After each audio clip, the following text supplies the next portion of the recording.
Hear ye, here comes the judge. It's the Yogi Judge, Judge Dawson. And I'm back with another podcast to empower your life and take you to the next level. See, we spend a lot of time investing in things that don't reap the real benefits. Sometimes getting a lot of money, that's not a great benefit. I mean, it makes life easier, it makes you happy. But in reality, the benefit that we really seek is peace of mind, peace in your relationships, peace in your everyday walk. Because understand this, money will not make you happy. Status will not make you happy. And titles will not make you happy. I don't care what people tell you, ladies and gentlemen. It's not about your money. It's not about your title or your status. It's about your inner peace.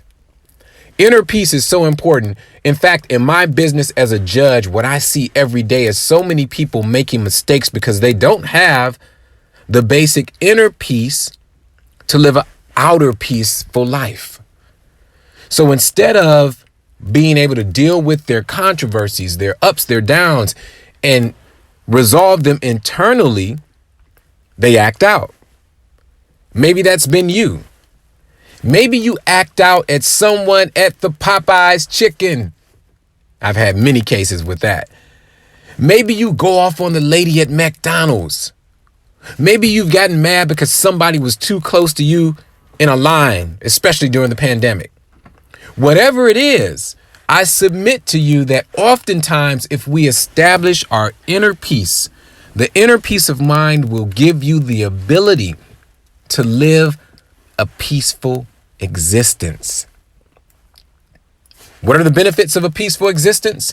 Well, one, you stay out of trouble, just general trouble.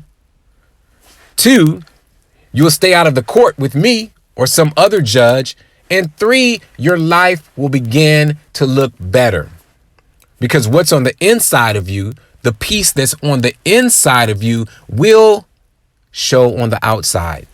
In fact, it's a guarantee. It's a must. Whatever is growing on the inside of you must produce itself in some way. Now, I don't know if you believe in God or a higher being or what you worship, or maybe you don't worship at all.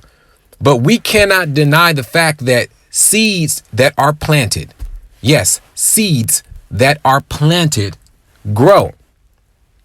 And when you plant a certain seed, a particular seed, it will turn into a certain or particular plant or outcome, right? I mean, that's just life. Now, we know that there are all types of hacks where you can, crossbreed seeds and dogs and all this stuff and create a brand new. And I'm not talking about that because if you think about it from a human perspective, there are hacks, right? Mental health is a hack.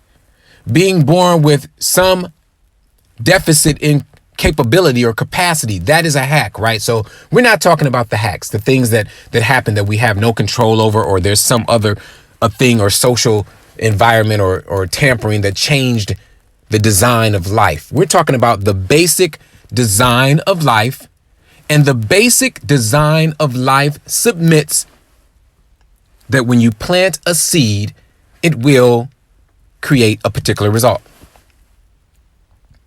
So what does that mean for you and I?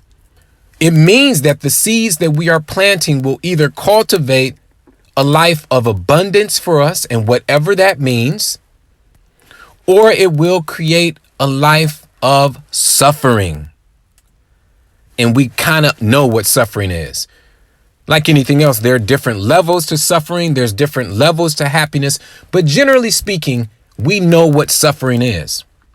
So today I want to talk with you about the ways to avoid suffering.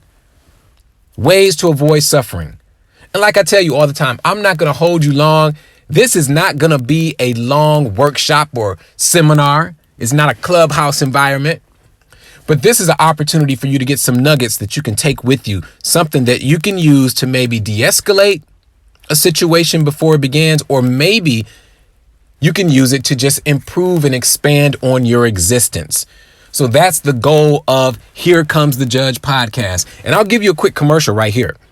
If you enjoy any of this information, don't hoard it.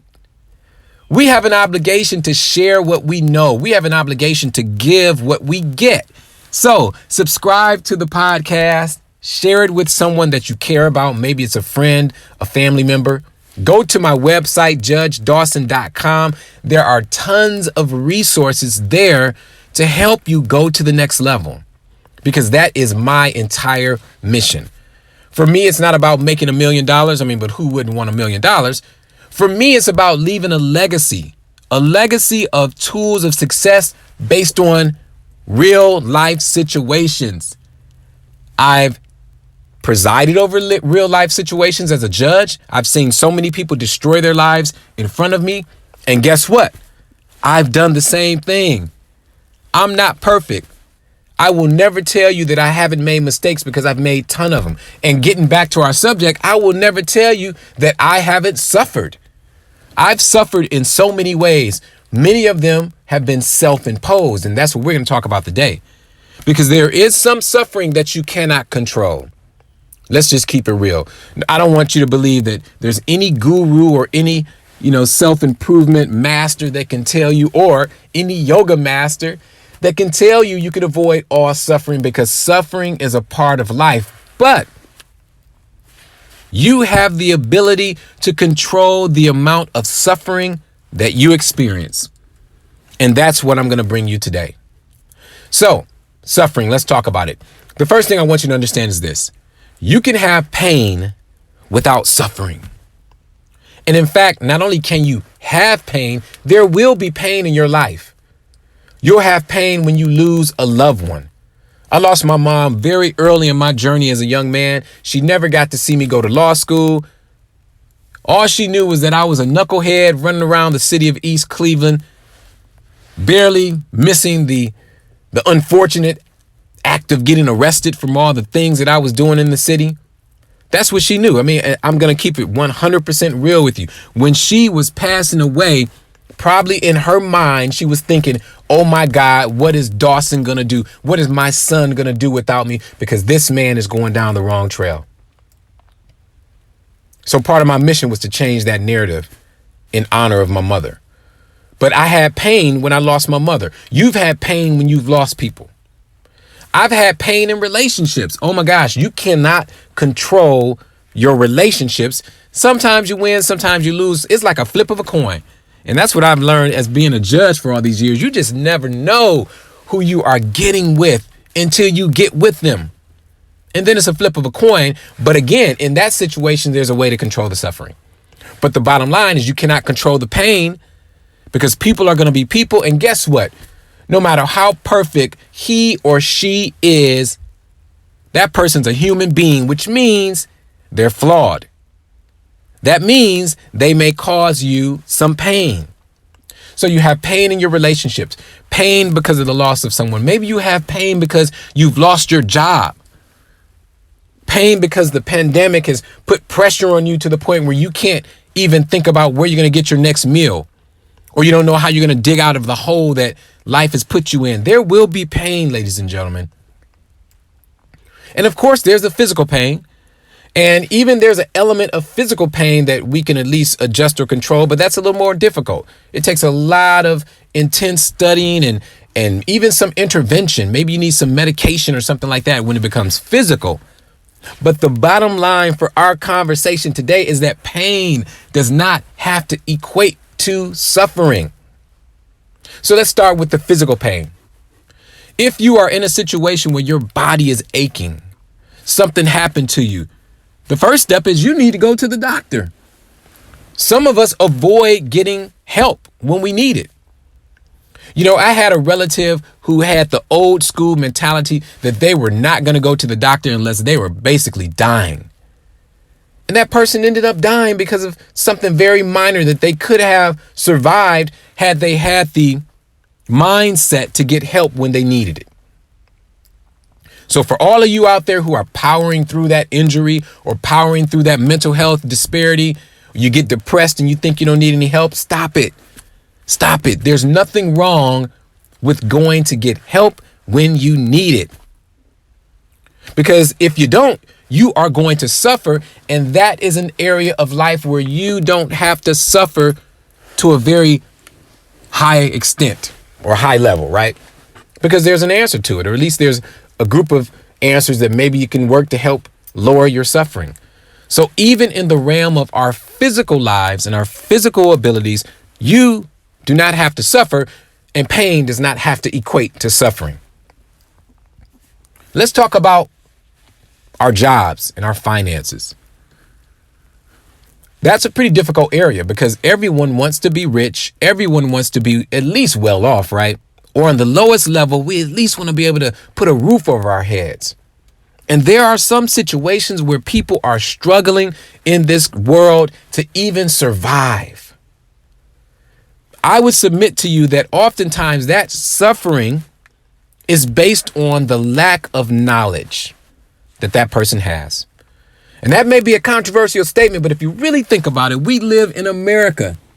This country just gave out a bunch of money in a stimulus, and they're talking about doing another $1 trillion+ to stimulate the economy. Ladies and gentlemen, there are resources out there to at least help you out. Now, there may not be resources to make you a millionaire, and maybe they are, but at least there are resources to help you out, and you don't have to suffer. So again, when we talk about pain and suffering financially, you don't have to suffer. Now, there may be pain because you're not at the level that you want to be in. And of course, you can make your way there. You can get the resources to get there. But ladies and gentlemen, don't let that create suffering in your mind. Not only because resources are there, but financially, from a financial standpoint, you're living and you have another opportunity to take your life to the next level. So if you lost that job, don't worry about it. There are other jobs that you can get. If you lost that job, don't worry about it. Maybe unemployment is your situation for a short period of time, but that's just for right now. So keep in mind, even when you are in pain from a financial situation or an employment situation, it does not have to equate to suffering. So we talked about the physical suffering. We're talking about financial. Let's talk about those relationships. Oh my gosh, that's where a lot of suffering comes in because we have multiple relationships. You have best friends, you have homies, BFFs, all this stuff. You have all these people who play roles in your life. And the more you allow people in your life, like we all will do, the greater the risk of pain. But I say that, and I don't say it to tell you that you shouldn't let people in your life, because we need people. You have to have relationships. We are relational beings, which means we crave a connection. Matter of fact, not only do we crave it, we need it. There's a part of our soul that longs for relationships. So yes, you can't eliminate all the relationships, and that's not the way to reduce your suffering. But you reduce your suffering by setting up guardrails around your life so that you can control at least what you can control. I'll say that again. You will avoid or eliminate or at least lessen the suffering from relationships when you set up guardrails around your life so that you can control what you can control. What do guardrails do? Well, they keep you from going too far, left or right. And when you blast through a guardrail, hey, that is the end, right? You may go off. The same thing has to happen in your life. When people cross those guardrails, that has to be the ravine. That has to be the end. That has to be the guardrail that they've crossed that there's no coming back from. So the way that you minimize and eliminate suffering in your personal life and your personal relationships is by setting those guardrails around your life. In your personal relationship with your girlfriend or with your boyfriend or with your wife or your husband, there has to be guardrails. I mean, you want to love them unconditionally. Don't get me wrong, because we need these relationships. We crave these relationships, but you have to set the guardrails so that you know what you will tolerate and what you won't tolerate. You have to set it up so that at the end of the day, you are protecting yourself. So pain will come from the relationships because, hey, that's just natural and we're human and we make mistakes. But pain does not have to equate to suffering. And today I leave you that major tool, which is set the guardrails around your life. Now, the same doesn't apply to our next one, the first one that we mentioned, when there's a death or a loss or a serious depressive situation. What I would submit to you at that stage of the game is that suffering will come if you allow the pain to reside in your life. So the next tool for you and I is to eliminate the length of our pain. And that is easier said than done, but it's critical to you living the life that you need to live, being the best that you can be. So when there's a death or when there's a loss, okay, you're going to mourn. But you don't have to live with it for the rest of your life, because as human beings, guess what? You have the ability to control your mind and control your thoughts. So we have to limit the time that we are going to live in that suffering.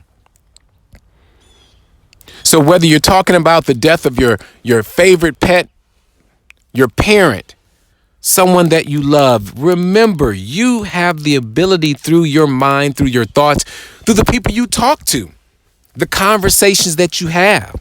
If you call somebody and every single day they want to talk about, oh man, that person left you, or how you doing, how you going to survive, then leave that person alone. Don't have those conversations, because they won't feed you. In fact, they will cause you to stay in a state of pain, which creates, as we know, a higher level of suffering.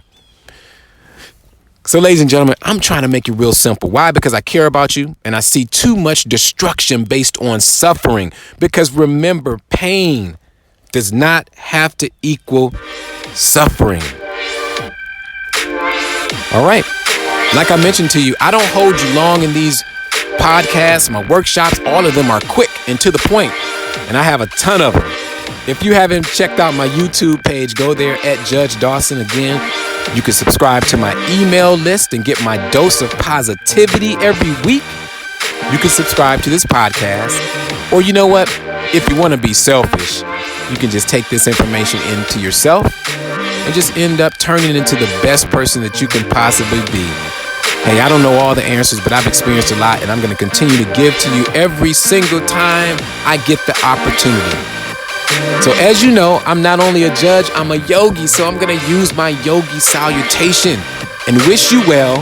And until I see you or talk to you or visit you again, namaste.